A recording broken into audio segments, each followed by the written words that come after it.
I had always imagined that death would come like a thief in the night, unexpected and mysterious. But I never thought it would arrive so suddenly on an ordinary day. My name is Axel, and on the 9th of June, my life changed forever. I was descending the staircase at home, rushing as usual, when my foot slipped on the polished wood. I tumbled down, the world spinning violently around me, pain radiating through my body. Then came the cold, bone-deep chill that seeped into my very core as everything around me went dark. When I opened my eyes again, it wasn't in the same way as before.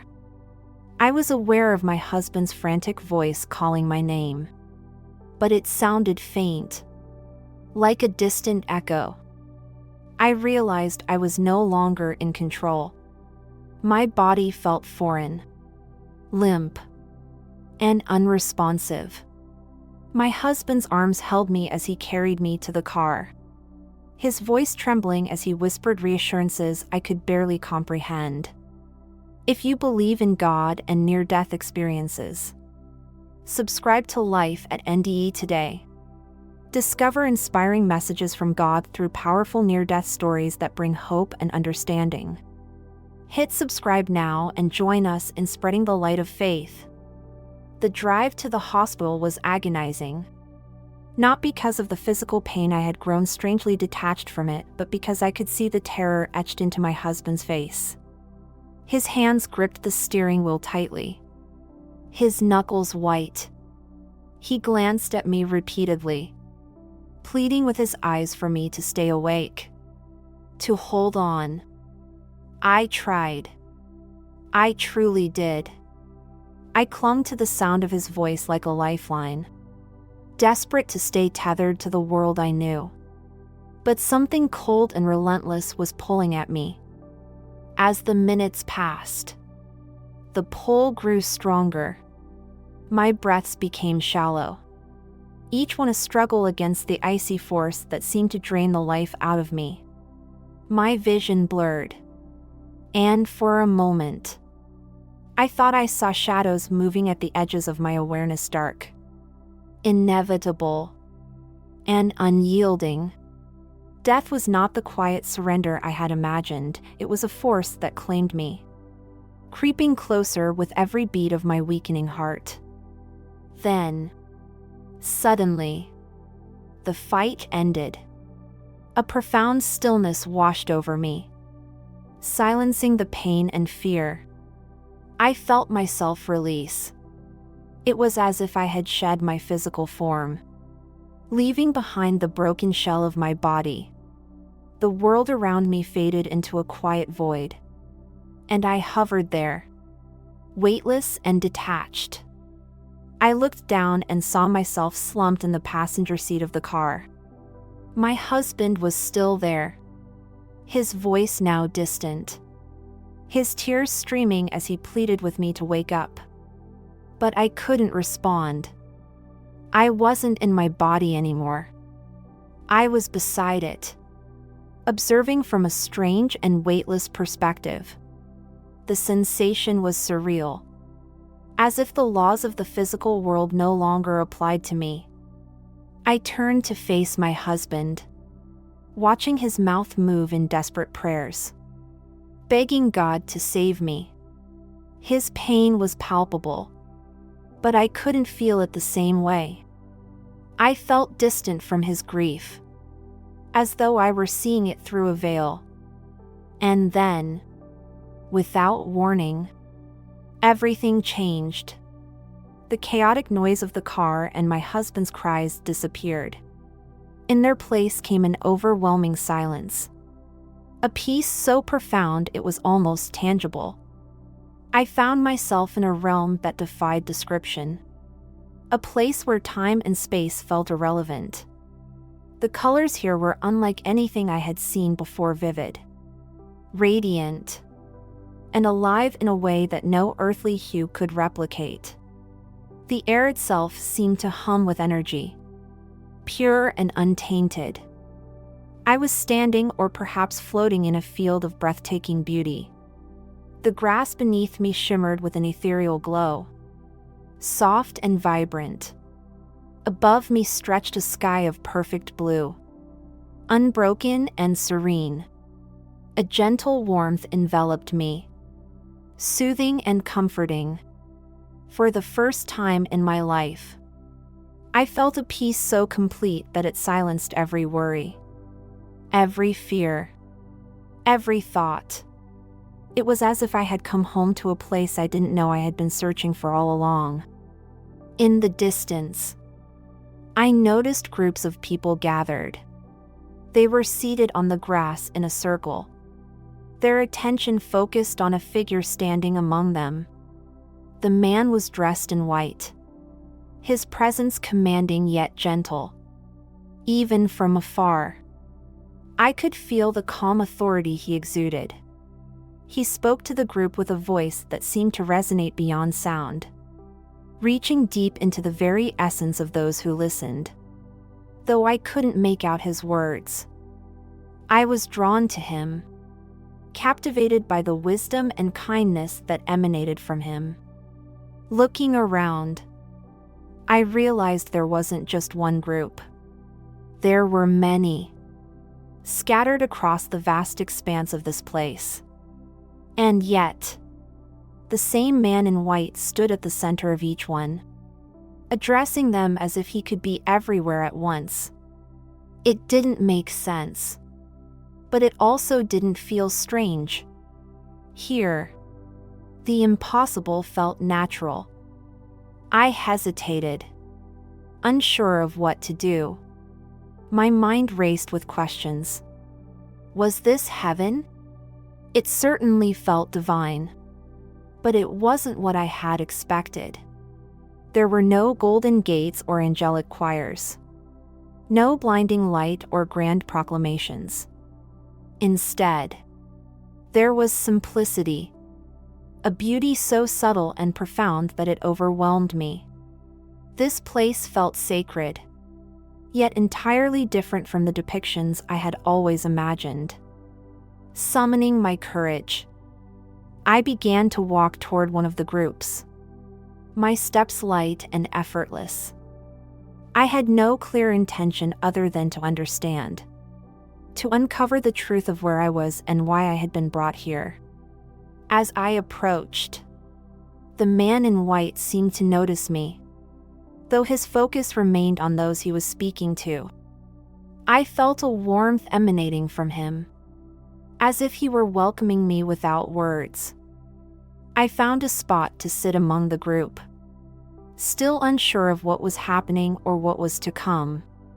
But one thing was certain: this place, this experience, was unlike anything I could have ever imagined. And as I prepared to listen to the man in white, I felt a stirring within me, a sense that I was about to witness something extraordinary, something that would change me forever. As I settled into the circle, the man in white began to speak. His voice was unlike any I had ever heard, gentle yet commanding, filled with wisdom that resonated in every word. It wasn't just the sound of his voice, it was the way his words seemed to penetrate straight into the heart, bypassing all defenses and doubts. His presence radiated love and authority, and I found myself completely captivated. He spoke of many things, but his focus quickly turned to the future. "What I will show you is not set in stone," he began, his voice both solemn and tender. "It is a warning, a glimpse of what may come if hearts remain hardened and forgiveness is withheld." As he spoke, the air around us seemed to shimmer, and suddenly, I was no longer in the serene field. A vision unfolded before my eyes, vivid and all-encompassing. I saw the year 2025, a world both familiar and transformed. The images came in rapid succession, like scenes from a movie.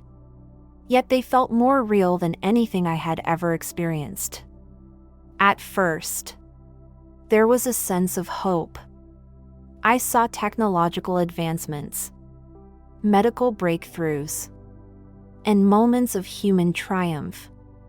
Communities banded together to achieve remarkable feats. And for a fleeting moment, it seemed as though humanity was on the brink of something extraordinary. But then the vision darkened. The sense of hope was overshadowed by a growing shadow of weight that seemed to press down on everything. The man in white spoke again, his voice carrying both sorrow and urgency. "Unforgiveness," he said. "It festers in the hearts of many, and its consequences are far-reaching." The images shifted, and I saw families torn apart by bitterness and unresolved grudges. Mothers and fathers turned away from their children, siblings estranged, friendships broken. The spirit of death loomed large, creeping silently through homes burdened by unforgiveness. I saw loved ones mourning the sudden loss of family members, their grief compounded by the knowledge that their last words had been spoken in anger. The pain of regret was palpable, a wound that could not be healed. Among the grieving faces, I saw people of incredible potential: scientists, doctors, artists, and leaders whose lives were abruptly cut short.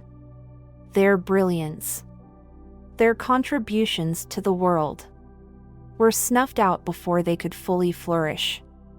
The void left by their absence was devastating, not just to their families but to entire communities. The man in white's voice echoed in my mind. Their hearts were burdened by bitterness. They chose not to forgive, and the weight of that choice sealed their fate. Tears filled my eyes as the vision continued. I saw a line of souls, countless in number, standing in a place that felt heavy with sorrow. Each soul carried a deep regret, an understanding of the importance of forgiveness that had come too late. They were waiting, one by one, to face their judgment. The weight of their unspoken apologies and unresolved grievances hung around them like chains.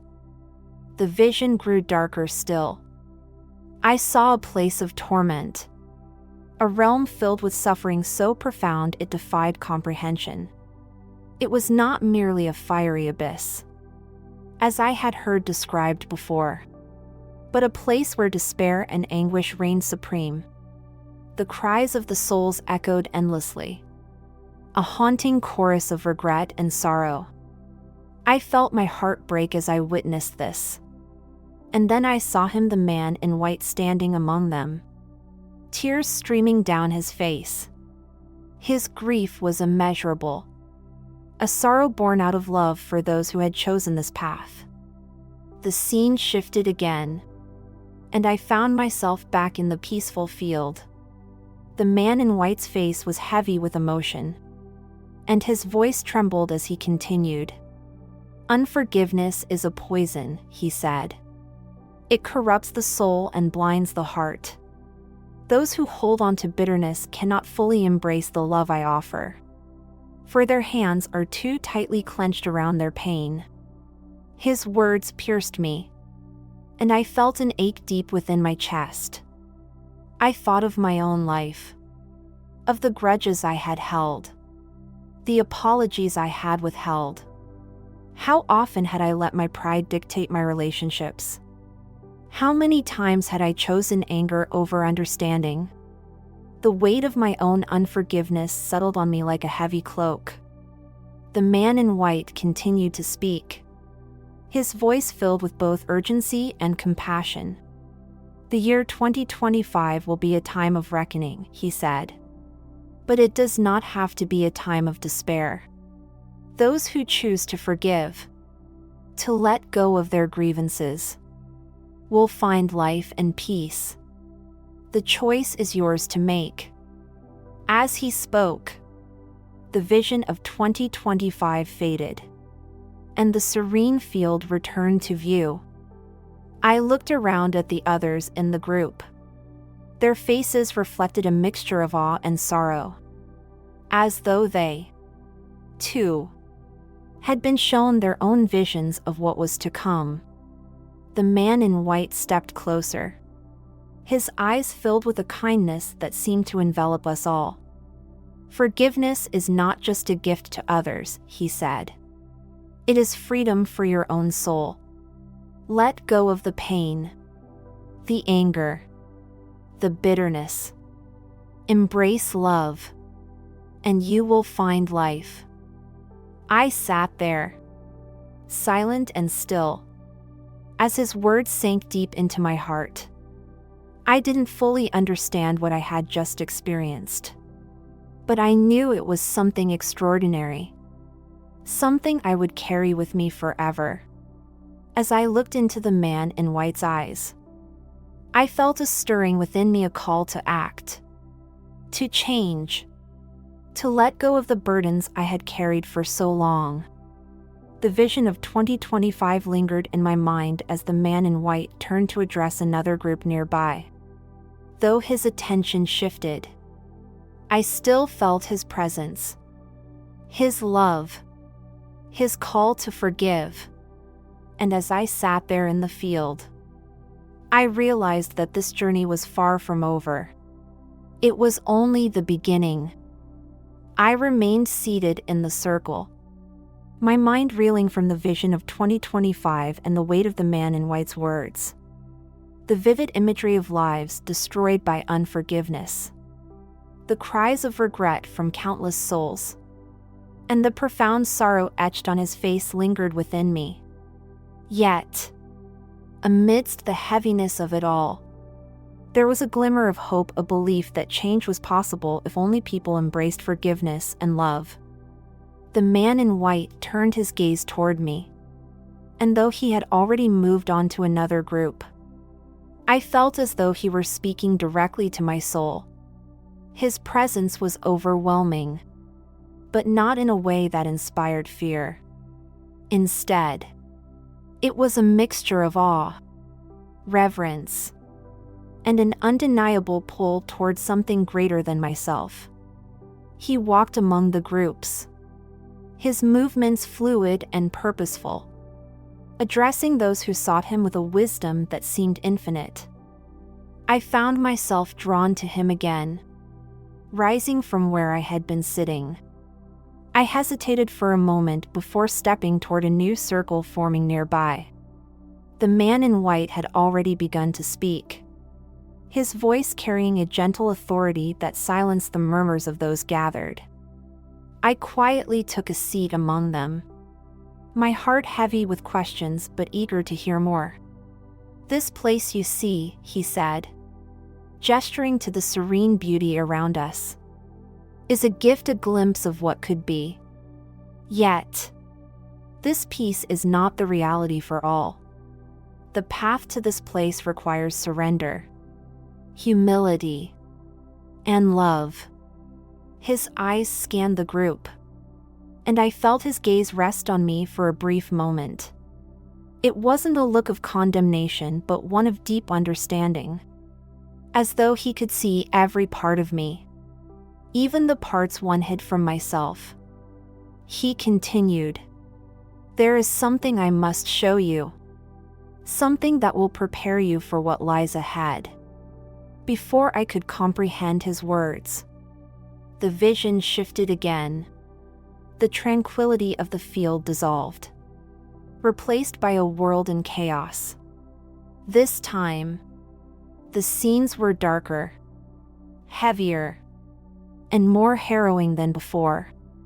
The year was 2026, and the consequences of continued unforgiveness had begun to manifest in even more profound ways. I saw natural disasters ripping through cities, hurricanes, earthquakes, and floods that left entire communities in ruins. The earth itself seemed to groan under the weight of humanity's collective bitterness and selfishness. People fled their homes, their faces etched with fear and despair. I saw families separated, children crying for parents they couldn't find, and individuals lost amidst the wreckage of their lives. The man in white's voice narrated the scenes, though I couldn't see him in the vision. When love is absent, division grows. And where division grows, destruction follows. The images shifted again, showing conflicts erupting across the globe. Nations were at war, their leaders consumed by pride and greed. The violence wasn't limited to battlefields, it seeped into neighborhoods and homes, turning people against one another. Trust was eroded, replaced by suspicion and hatred. Communities that had once thrived together were now fractured, unable to withstand the pressure of the turmoil around them. I saw faces I didn't recognize but felt as though I knew. These were people like me, mothers, fathers, friends who had once lived ordinary lives but now found themselves caught in extraordinary suffering. Their cries of anguish and pleas for mercy cut through me, each one a reminder of how far humanity had strayed from love and forgiveness. Among the chaos, a figure emerged, standing tall amidst the destruction. It was the man in white, his presence unshaken by the storm raging around him. He held his hands out, palms open, as if inviting everyone to come to him. His voice rang out, calm but firm, "Come to me, all who are weary and burdened. The path to peace lies in love, not in hatred. Forgiveness is the key to healing." But few heeded his call. Most turned away, their faces hardened by anger and bitterness. I wanted to cry out, to beg them to listen, but my voice wouldn't come. I was merely a witness, unable to intervene. The vision grew darker still. I saw the year 2027, and the suffering had only deepened. Where there had been natural disasters and wars, now there was famine, disease, and despair. Crops withered in the fields, rivers ran dry, and the land itself seemed to rebel against humanity's unyielding pride. People wandered in search of food and water, their bodies frail and their spirits broken. The cries of children haunted me, their innocent voices a stark contrast to the horrors unfolding around them. The man in white's voice grew more urgent. "This is not the destiny I desire for you," he said, his tone heavy with sorrow. "But the choice lies with each of you. Forgiveness is not a weakness, it is the strength that binds hearts together, that heals what is broken." The vision shifted one last time, returning me to the peaceful field. The contrast between what I had seen and where I now stood was almost unbearable. My heart ached with the weight of the suffering I had witnessed. And yet, the man in white remained calm, his presence a steady anchor in the storm of my emotions. He stepped closer to the group, his gaze soft but piercing. "You have seen the consequences of unforgiveness," he said. "But remember, the future is not yet written. What you have witnessed is a warning, a call to change. There is still time." His words filled me with a strange mixture of hope and responsibility. The weight of what I had seen pressed heavily on me, but his presence reassured me that change was possible. I didn't know how or where to begin, but I knew that I couldn't leave this place the same as when I arrived. As I sat there, the man in white turned his attention to another group forming nearby. His mission was clear: to share this message with as many as would listen. I watched him go, his movements fluid and deliberate, and I realized that my own journey wasn't over. There was more to see, more to learn, and more to do. I remained seated for a long time, processing the weight of what I had seen. The visions of 2026 and 2027 still lingered vividly in my mind, the devastation of natural disasters, the anguish of families torn apart, and the haunting cries of children lost in a world consumed by bitterness and division. Each image was a stark reminder of the consequences of a hardened heart. The man in white had spoken of forgiveness as the key to peace, and his words echoed within me like a relentless call to action. But I wasn't ready to move yet. My heart was heavy, and my spirit felt burdened by what I had witnessed. I wanted to understand more, to grasp the full scope of what was being shown to me. Slowly, I rose to my feet, my steps hesitant but purposeful, and made my way to another group forming in the distance. The man in white was there, as if waiting for me, his presence as calming and magnetic as ever. I settled into this new group, surrounded by others who, like me, seemed eager to listen and learn. The man in white began to speak again, and his words cut through the air like a blade not sharp, but precise and unyielding.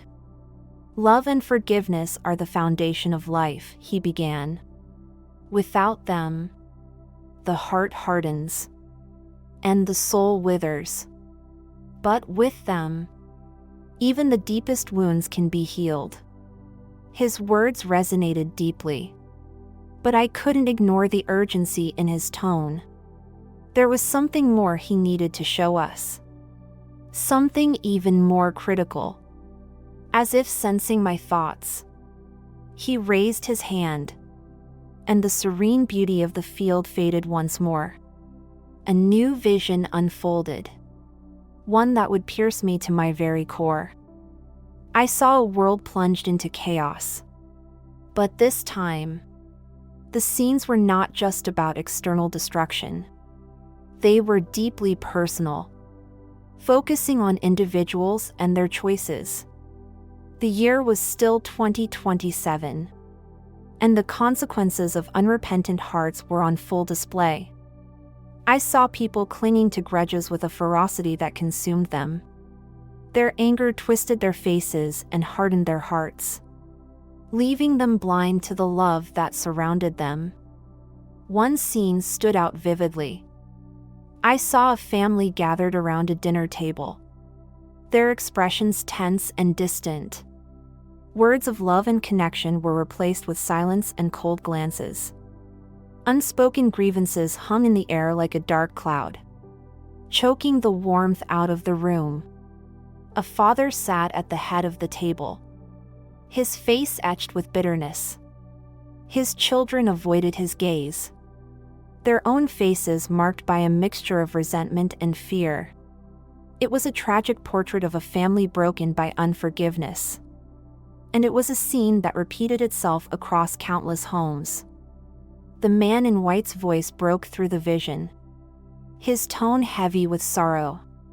"This is what happens when forgiveness is withheld," he said. "Relationships crumble, families disintegrate, and love is lost." The vision shifted again, this time to a series of funerals. I saw loved ones mourning the sudden loss of fathers, mothers, children, and friends. The grief was palpable, but beneath it lay a deeper sorrow, regret. The faces of those left behind were marked by the pain of words left unsaid, apologies never given, and bridges burned beyond repair. And then I saw something even more harrowing. I saw the same souls who had passed away, now standing in line, waiting for judgment. Their faces were filled with a mixture of fear and regret as they realized the weight of their choices. Each soul stepped forward, one by one, to face an unseen force that seemed to measure their lives. The man in white spoke again, his voice quieter but no less impactful. "The burden of unforgiveness does not end in death," he said. "It follows the soul, binding it, preventing it from entering into the fullness of peace." My heart ached as I watched the endless line of souls, each one bearing the weight of their unresolved pain. And then, the vision shifted once more, taking me to a place I could barely comprehend. It was a realm of torment, unlike anything I had ever imagined. The suffering there was not just physical but spiritual, a deep and abiding despair that consumed everything. I heard the cries of souls trapped in this place, their voices echoing with anguish and regret. They pleaded for another chance, for the opportunity to forgive and be forgiven. But it was too late. The man in white stood among them, his tears flowing freely as he watched their suffering. His grief was immense, not born of judgment but of love, a love that longed for them to have chosen a different path. He spoke again, his voice trembling with emotion. "I gave you the power to forgive, to love, to heal. But so many chose anger, pride, and bitterness instead. My heart weeps for the opportunities lost, for the love rejected." The vision faded, and I found myself back in the peaceful field. But the serenity of the place did little to ease the ache in my chest. I looked at the man in white, his face still heavy with sorrow, and I felt an overwhelming urge to speak. "What can we do?" I asked, my voice trembling. "How do we stop this from happening?" He turned to me, his eyes filled with a compassion so deep it nearly broke me. "The answer lies within each of you," he said. "Forgiveness is a choice, one that must be made daily. It is not easy, but it is necessary. Let go of your anger, your pride, your need for vengeance. Embrace love, even when it is difficult. That is the path to life." His words settled over me like a balm, soothing the turmoil within me. I knew he was right, but I also knew how difficult it would be to live out his teachings. Forgiveness was not something I had practiced often, and the idea of letting go of my own grievances felt daunting. Yet, as I looked into his eyes, I felt a stirring within me, a spark of determination. I didn't fully understand what lay ahead, but I knew I couldn't remain the same. The man in white had shown me the stakes, and now it was up to me to respond. As he moved to address another group, I sat quietly, reflecting on everything I had seen.